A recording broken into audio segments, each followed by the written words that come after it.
اگر خدا نہ خواستہ خودکشی ہوتی تو وہ یہاں رکھتا۔ اس وقت جو مولانا کی حالت ہے، اگر اس حالت میں مولانا سے کسی بھی طرح کا کوئی فتویٰ لیا جاتا ہے تو وہ صحیح نہیں مانا جائے گا۔ جب ان سے فتویٰ پوچھا جاتا ہے تو وہ اس طالب علم مفتی عبدالقوی صاحب کی طرف ان کو کہتے ہیں کہ ان سے رابطہ کریں۔ مولانا کی اس وقت کی جو کیفیت ہے وہ یقیناً ایک مغلوب العقل شخص کی ہے۔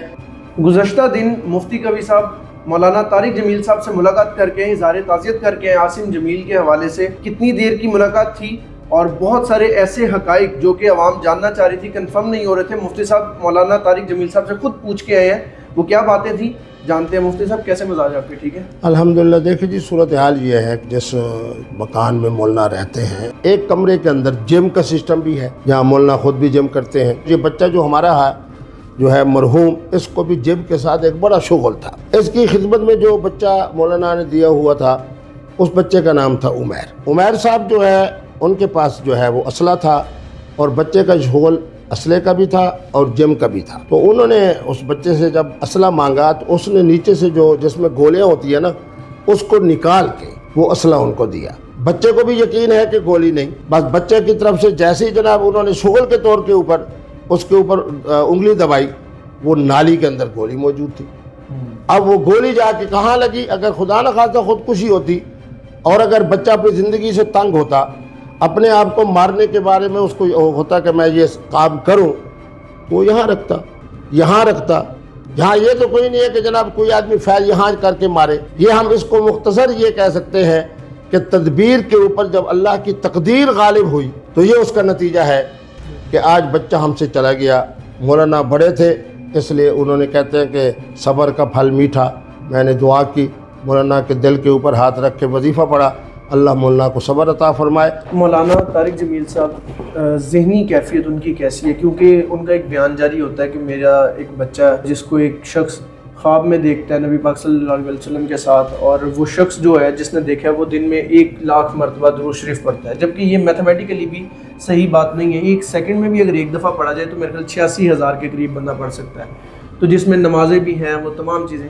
کیا ایسی بات کرنا، اس پر پھر سوشل میڈیا پر تنقید یہ ہو رہی ہے کہ مولانا ذہنی طور پر اب صحیح نہیں رہے، تو آپ ملاقات کر کے آئے ہیں، مولانا کی ذہنی کیفیت کیسی ہے؟ ایک سیکنڈ میں جو درود شریف پڑھا جائے گا وہ ادب کے منافی ہے، ادب کے خلاف ہے۔ میں خود بھی اگر میں کہوں کہ میں 1,00,000 مرتبہ یا 1,000,000 مرتبہ درود شریف پڑھتا ہوں تو اس کا بہترین انداز یہ ہے کہ جب درود شریف آپ پڑھ لیں آگے کہہ دے الف مرہ، تو یعنی الف کا معنی ہوتا ہے 1,000۔ 1,000 کے ساتھ جب دوسری دفعہ ہم نے الف کہہ دیا تو یہ بن گیا 1,000,000، 10,00,000۔ جب انہوں نے خود کہہ دیا کہ جی میں 1,00,000 مرتبہ درود شریف پڑھتا ہوں تو انہوں نے اس مفہوم کے اندر کہا ہوگا اور مولانا نے ان کی بات کو سچا سمجھتے ہوئے بیان کیا ہوگا۔ تو مولانا کے لیے میں دونوں جملے کہہ سکتا ہوں کہ مولانا کی اس وقت کی جو کیفیت ہے وہ یقیناً ایک مغلوب العقل شخص کی ہے، اور علمی طور پر اس کی توجہ یہ ہو گئی کہ جب ہم ایک دفعہ درود شریف پڑھ کے الف مرہ کہہ دیتے ہیں تو وہ ہمارا پڑھنا 1,00,000 کے برابر بھی ہو جاتا ہے، 10,00,000 کے برابر بھی ہو جاتا ہے، 10 ملین کے برابر بھی ہو جاتا ہے، 1 کروڑ کے برابر بھی ہو جاتا ہے۔ صرف ہاں یا نہ میں جواب لینا چاہوں گا۔ اس وقت جو مولانا کی حالت ہے، اگر اس حالت میں مولانا سے کسی بھی طرح کا کوئی فتویٰ لیا جاتا ہے تو وہ صحیح نہیں مانا جائے گا؟ مولانا کو جزائے خیر دے، وہ فتویٰ دیتے ہی نہیں ہیں۔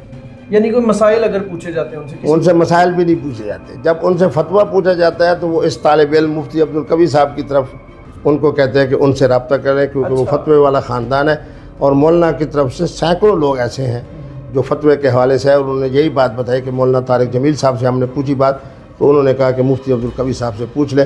باقی وہ فضائل سناتے ہیں اور وہ باتیں سناتے ہیں جو ان کے حفظ میں ہے، تو بہرحال ان پر اعتماد کرنا چاہیے، لیکن اس وقت ان کی جو جسمانی کیفیت ہے، فکری کیفیت ہے، ان سے اس طرح کی باتیں بھی نہ پوچھا جائے تو بہتر ہے۔ ناظرین، اس ملاقات میں کیا کیا باتیں ہوئیں وہ تمام حال و احوال مفتی صاحب نے آپ کو بتایا۔ ایک راز سے بھی پردہ اٹھا ہے کہ مولانا طارق جمیل صاحب سے اگر کوئی فتویٰ لینا چاہے تو وہ مفتی قوی صاحب کی طرف ان کو بھیج دیتے ہیں۔